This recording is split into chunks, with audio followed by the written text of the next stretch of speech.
consultation?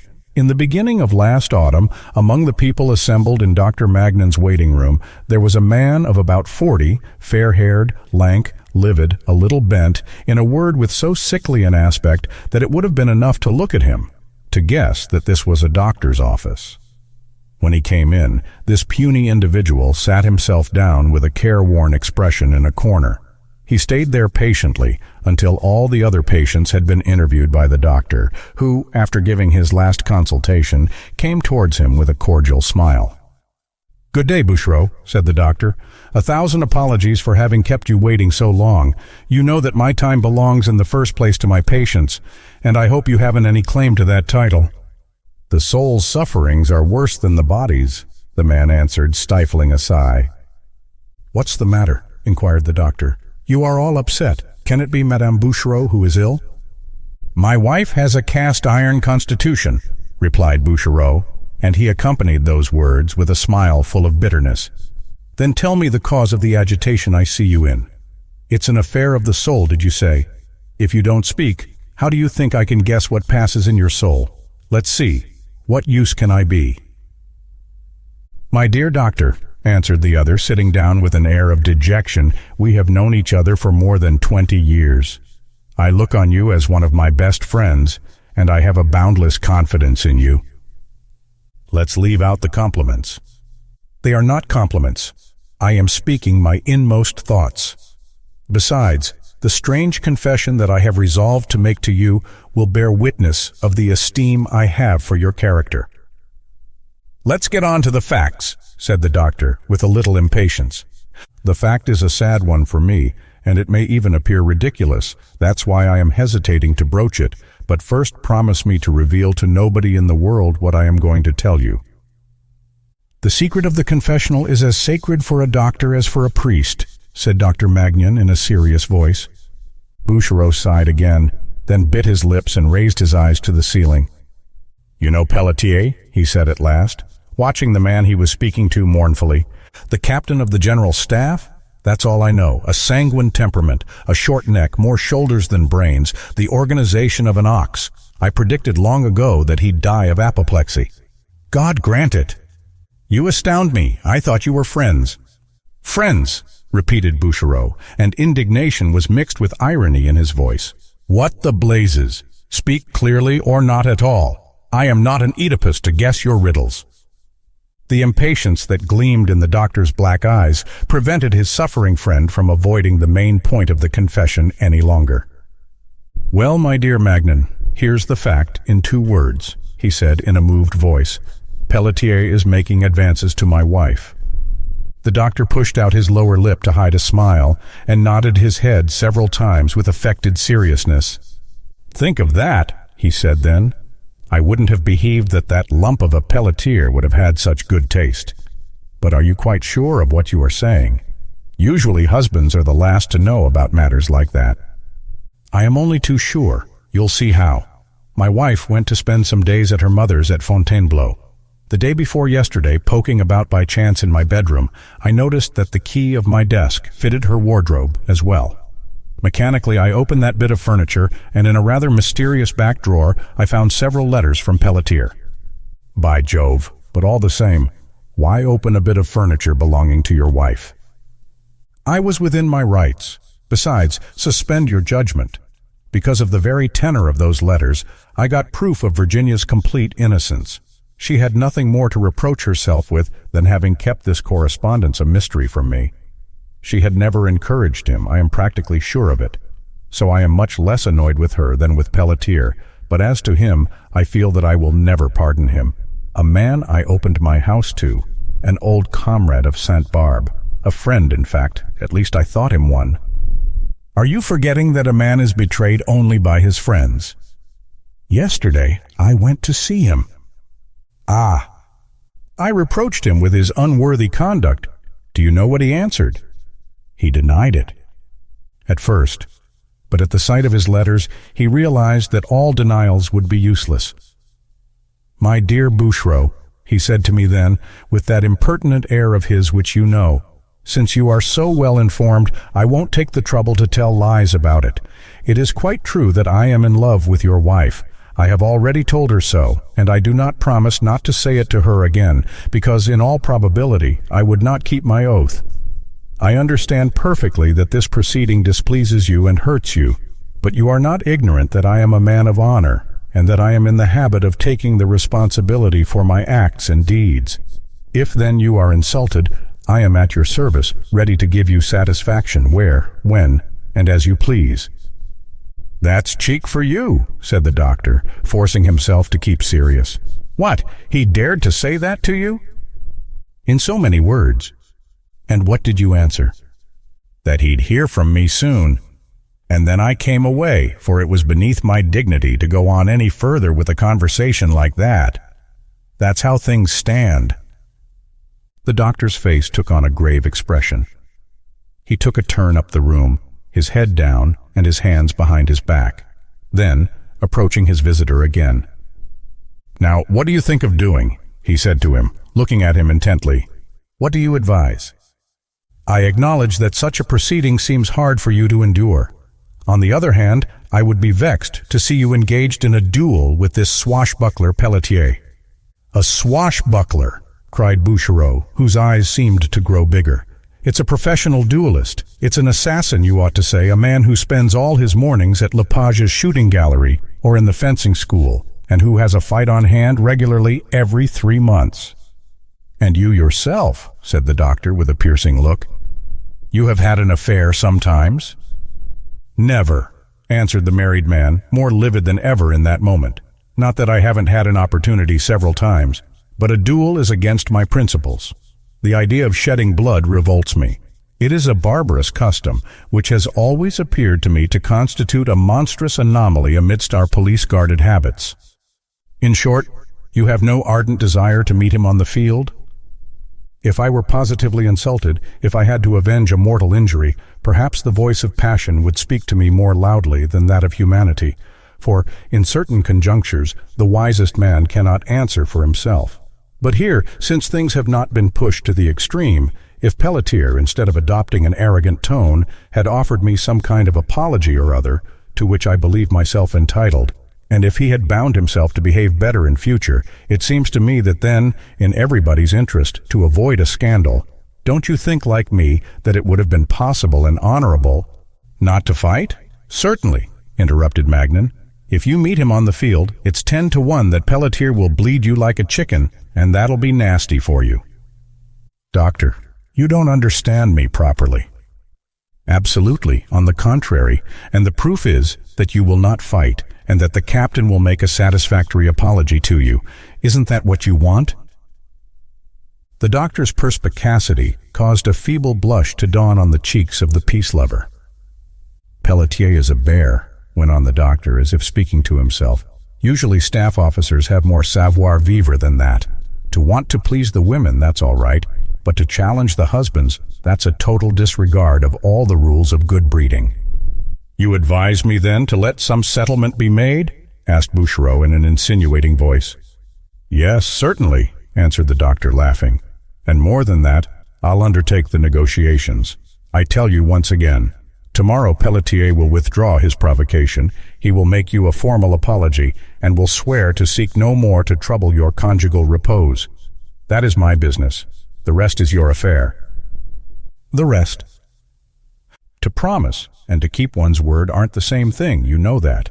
It will be, I think, on your part, highly prudent to make it easy for the captain to keep his oath, by means of a little voyage which will separate him from Madame Bouchereau for some months.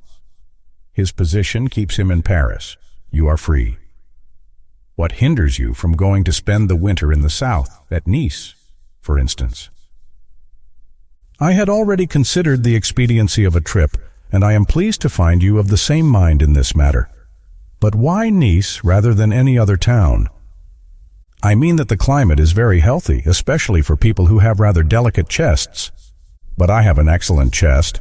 At least I suppose so," interrupted Bouchereau, and he questioned the doctor's eye with a sort of uneasiness. "Doubtless, I am not saying the contrary," the doctor went on in a serious tone. "On that side, I have no positive motive for the advice I am giving you. But precautions never do any harm, and it's better to prevent the evil than to wait for it." "You believe me, then, threatened with a chest complaint," said the worried man, turning pale. As could be seen, he professed the utmost attachment to his own person. "I have not said a word of that," answered Dr. Magnan, who had the air of reproaching himself internally for having said too much. "Do you want to know why I pronounced the name of Nice? It is through egotism. It is possible that I am going there myself to spend a part of the winter, and if you were there, and your wife as well, my stay would certainly seem much more agreeable." "Well, we'll see about that. The matter could be arranged," answered Bouchereau, and he left the doctor's house even more anxious than he had entered it, for to the uneasiness which the prospect of a duel caused him had just been added the no less lively fear of an often fatal illness, which he had not dreamt of until then. At 6 o'clock in the evening, Dr. Magnan entered the Café Anglais, where he was almost sure of meeting Pelletier. The captain of the general staff was already there, in fact, seated all alone at a little table, and dining with a very good appetite without watering his wine. He was a big, stout, vigorous fellow, square in the shoulders, slim in the haunches, with a firm eye, a shining mustache, a warmly colored complexion, a muscular wrist. One of those men of martial bearing who, if they are not soldiers, seem to have missed their vocation, and whose look alone imposes on the most forward of men some kind of restraint and modesty. Other men than the livid Bouchereau would have regarded the fact of having a bone to pick with a lion like that as a veritable catastrophe. The doctor and the officer greeted each other cordially, and after having exchanged a few complimentary phrases, they dined, each at his own side. They left the table at the same time, met at the door, and simultaneously offering each other an arm, they walked down the boulevard on the side of the Madeleine. "Well, doctor," said Pelletier playfully, "have you found me what I've asked you for at least 10 times? An amiable lady, maid or widow, dark or fair, little or big, it's all the same to me, who would consent to make my happiness in joining her lot to mine. I only ask 100,000 crowns of dowry. Deuce take me, I think I'm modest." "Too modest. You are worth more than that." "You're laughing at me." "Not at all. Besides, the time would be ill-suited for joking, for I must consult with you about a serious matter, while we're waiting for the fiancé with 100,000 crowns. Bouchereau has charged me to speak to you." "And you call that a serious matter?" said the captain, laughing disdainfully. "Every matter seems so to me when it can end in blood," said the doctor with an affected gravity. "Ah, Monsieur Bouchereau is thirsting for my blood," Pelletier went on with a louder laugh. "Up to now, I'd believed him herbivorous rather than carnivorous. And with what sauce does he propose to eat me, with the sword or the pistol?" "He leaves you the choice of arms," said Dr. Magnan, with an imperturbable seriousness. "It's all the same to me. I've told him so already. Let's see. Tomorrow I'm lunching with some of my comrades. It's a sort of corps dinner, and I'd be sorry to miss it. But I'm your man for the morning of the day after. Does that suit you?" "Perfectly. The day after tomorrow at 7 o'clock in the morning at the entrance of the Vincennes Wood." "Agreed," said the captain, as he clapped his large hand familiarly on his companion's arm. "Oh ho, doctor, you're taking a hand in a duel then? All the same, that's a rival that ought to inspire you with antipathy." The doctor replied to this superannuated joke by a malicious smile, which he repressed at once. "You have just put your finger on one of my sore points in jest," he said after a moment's silence. "Shall I confess to you an odd thought? I might say a monstrous thought which strikes me at the moment?" "Tell me. I'm quite fond of monstrous thoughts." "I was saying to myself that in the interests of my reputation, I would have cause for hoping that the meeting the day after tomorrow would have a fatal result for Bouchereau." "Why that?" demanded the officer in surprise.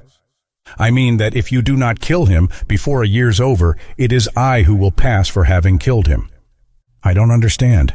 Do you want to fight with him as well?" "Not at all. But I am his doctor and as such responsible for his existence in the eyes of many people who require of the medical art that it preserve for its patients the health that nature has refused them. Now, as Bouchereau, according to all appearances, has only a year to live." "What disease has he got then?" cried Pelletier, opening his big eyes. "Chest trouble," answered the doctor with a compassionate accent. "A chronic disease without cure. I was going to send him to Nice." You know, we doctors, when we don't know what else to prescribe our patients, send them to drink the waters or to the south. If nothing happens to him the day after tomorrow, he'll go. Will he return? God knows. Chest trouble, a man who is always livid like Bouchereau. The color has nothing to do with it. And you think him in danger? I do not give him a year to live, not 6 months maybe. The two speakers walked on some time in silence, gravely. Yes, Captain, said the doctor, you can look on poor Bouchereau as a lost man, even putting aside the danger that your sword is going to make him run. Quite certainly, before a year, his wife will be able to think of remarrying. That'll be a very seductive little widow, by Jove, and she won't wait for adorers. Pelletier threw a sidelong glance at his companion. The doctor's air of good fellowship destroyed the sort of mistrust which his words had excited. If Bouchereau died, his wife would be rich, said the captain, half under his breath, but with an interrogative accent. Gracious, answered the doctor. This time it wouldn't be by 100,000, but by 200,000 that you would have to count the crowns of the dowry. You are exaggerating, cried the captain, whose eyes shone with a sudden brilliance. The calculation is an easy one to do, responded Dr. Magnan with an assured air. Madame Bouchereau has inherited from her father 100,000 francs. She is expecting 150,000 from her mother, and her husband will leave her at least 350,000. Add them up. Then he has left her everything by his marriage settlement? Asked Pelletier, whose emotion had grown at each figure articulated by his companion. Everything, answered the doctor in a solemn voice. This powerful monosyllable was as good as a long discourse. With a companion whose intelligence he could have esteemed, Dr. Magnan would not have added a single word. But finding the captain richer in shoulders than brain, as he had said of him some hours before, he was not afraid to insist a little heavily on an idea from which he expected a magic result. You who have the matrimonial bump well developed, he went on with an air of pleasantry, there's a match that would suit you. A young woman, pretty, amiable, and a fortune of 600,000 francs. It is true that to bring an affair like this safely to harbor, one wouldn't need to begin by killing the husband. Pelletier affected to laugh, though his face had taken an instant ago a dreamy expression. Certain of having attained his end, the doctor alleged a visit, and quitted his companion, whom he left at the boulevard, smitten to the heart by the 600,000 francs of the presumptive widow. All at once, and with the furious rapidity of a wounded boar, the captain went from the Madeleine to the Bastille without a bus. At the Porte Saint-Martin, his decision was made. Without being aware of it, he thought, the doctor has given me excellent advice. Fight with Bouchereau. I'm not such a fool. I would kill him. My hand is so unlucky. Then how would I dare to appear before Virginia? The little lady doesn't look on me with an indifferent eye. By good luck, in courting her these 3 months, I've taken the initiative, so that when the great day does arrive, she'll not be able to suppose that I love her for her fortune. Kill Bouchereau? That would be stupid. Let him die his own fine death, the dear man. I'll make no objections. According to all appearances, I shall have enough opportunity to fight with my rivals when his wife's a widow. 600,000 francs. There'll be a crowd of them, but let the others look out for themselves. I've got my name down first, and I'm not the man to let anybody walk over my body. Next morning, the captain entered Dr. Magnan's house well before the hour reserved for consultations. Doctor, he said to him with an air of military frankness, what you said to me yesterday about Bouchereau's illness has made me reflect seriously. It seems to me that, in all good faith, I can hardly fight with a man who has no more than 6 months to live. Suppose that I would him. A sword cut, of which another man would get better, would perhaps be fatal to him, considering his condition, and then I would reproach myself all my life for having killed an old friend for a stupid trifle. Did he tell you the cause of our quarrel? No, said the doctor, who, in his quality of negotiator, thought he had the right to tell lies. Some rather high words exchanged on either side, went on the officer, deceived by the doctor's candid air. To tell the truth, I quite believe it was I who was in the wrong. You know I am hot-headed. Apropos of some trifle or other, I bullied poor Bouchereau, and I'm sorry for it now. In short, I have fought enough duels to be able to arrange one now pacifically without anyone thinking that I've got cold feet. So then, if you'd like to advise Bouchereau to let matters drop, I give you a free hand. Between ourselves, I think that the proposition won't displease him." "You might be mistaken, Captain," answered the doctor, who kept his gravity admirably. Yesterday, Bouchereau appeared to be exasperated. Although he is of a peaceful disposition, he becomes a tiger when his blood boils. It appears that in your altercation you hurt him seriously, and unless you offer him a formal apology, "Don't let that be a stumbling block," interrupted Pelletier. "Apologies are scarcely in my line. This will be the first time that such a thing has happened to me. But with an old friend, one doesn't look at things so closely. Besides, I'd rather make concessions than have, in the end, to reproach myself.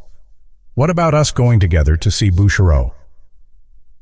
"Let us go," said the doctor, who could scarcely refrain from smiling at seeing to what extent his own interests were making this duelist, by profession humane, sensitive, and considerate.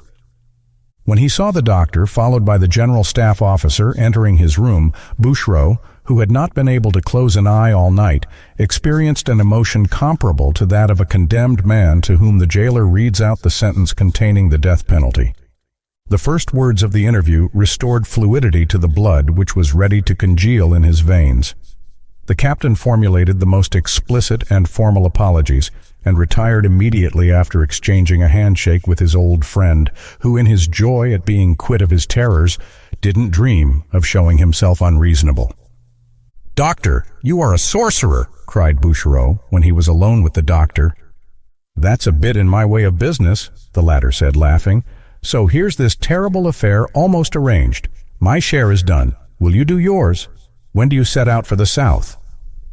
The satisfaction imprinted on Bouchereau's features disappeared in a moment and gave place to an anxious and somber expression. "Doctor," he said in an altered voice, "you must tell me the truth. I have some strength of mind.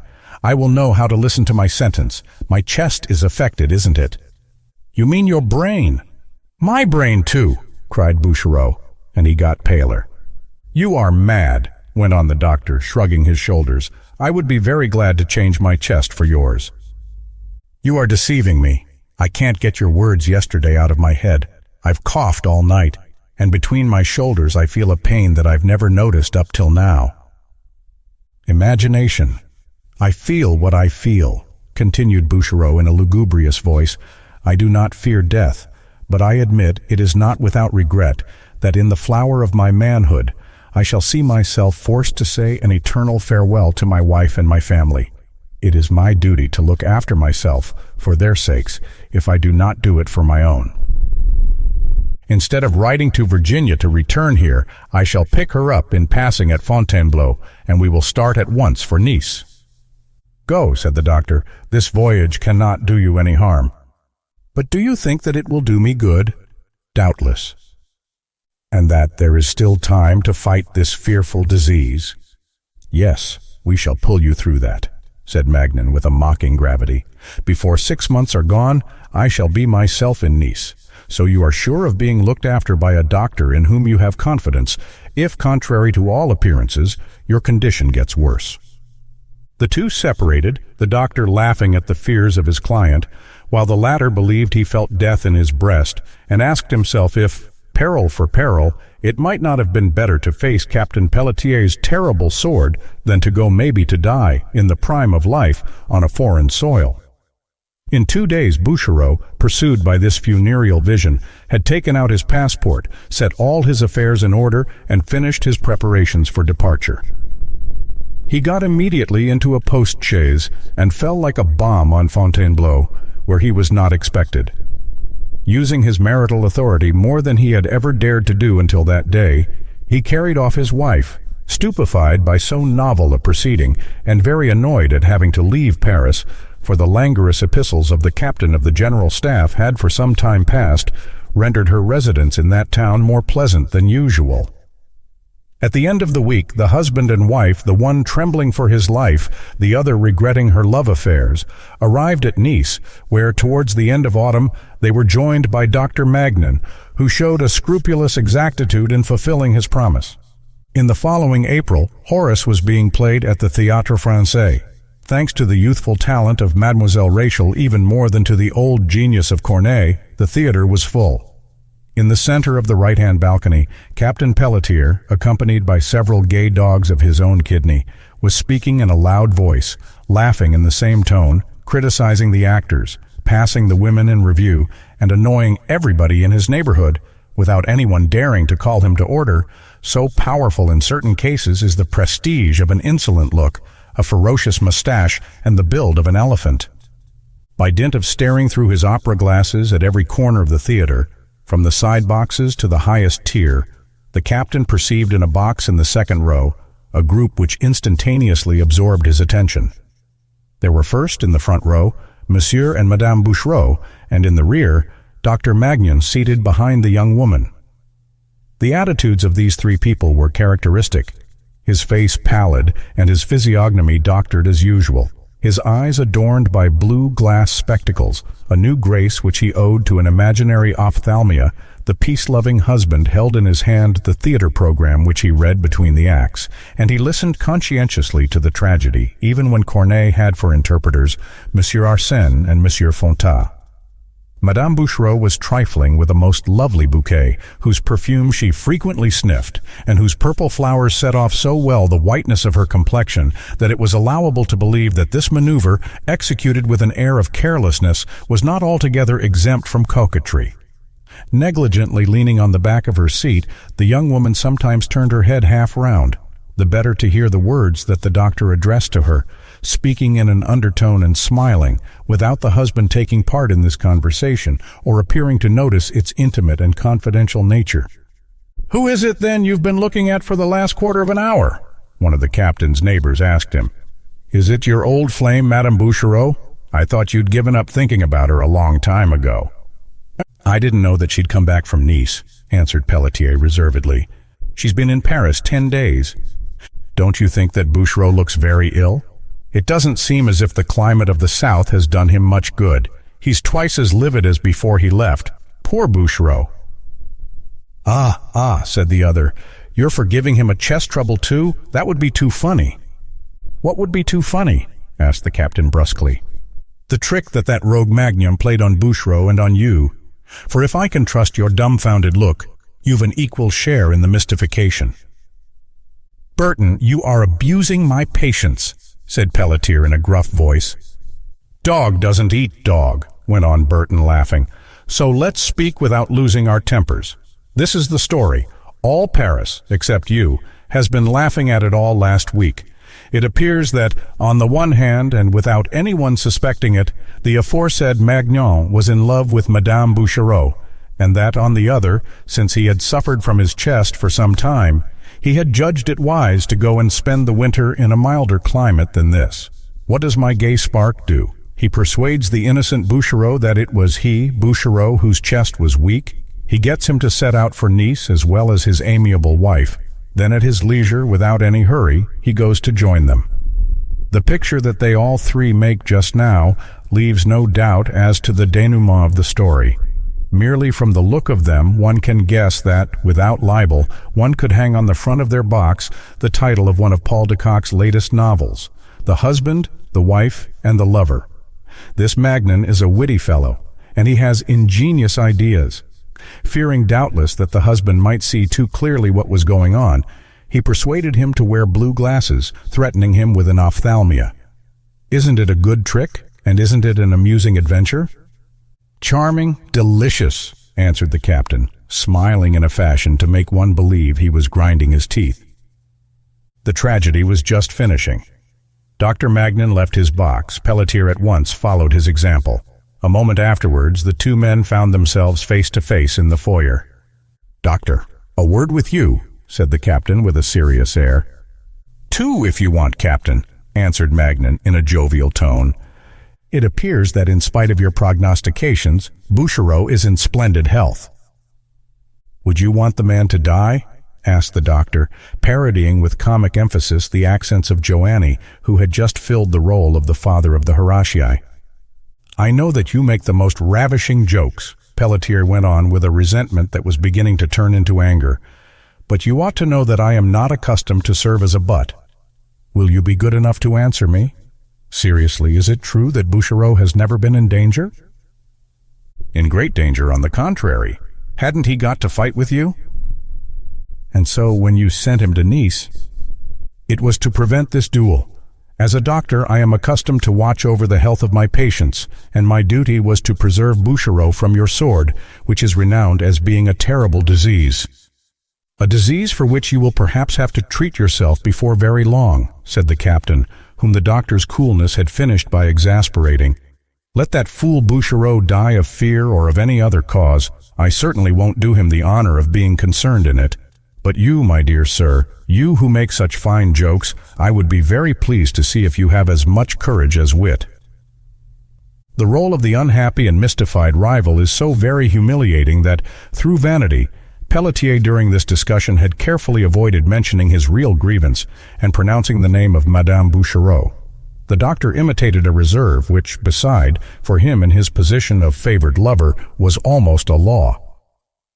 He received the challenge of the general staff officer with the impassive smile which up to then had hovered constantly on his lips. "My dear Captain," he said to him, "I see that at present it would be particularly agreeable to you to pierce my side with your good blade, or to put a ball in my thigh. I suppose that by reason of our old friendship you would spare my head, and that is a fancy that you can indulge if you are absolutely set on it. But if you kill me, who will arrange your marriage with Mademoiselle Nanteuil?" Pelletier looked at his adversary with a stupefied air, which redoubled the other's good humor. "Who is this Mademoiselle Nanteuil?" he said then, in a tone that was involuntarily softened. "An amiable heiress whose doctor I am, though she enjoys excellent health. She has 200,000 francs cash, and if an intelligent friend were to take the negotiation in hand, she would consent, I think, to make a fine fellow of your stamp happy." "That scamp Magnan," said the captain, taking the doctor's arm. "It's impossible to get annoyed with him. Thanks for watching. Subscribe to our channel. Follow Facebook page.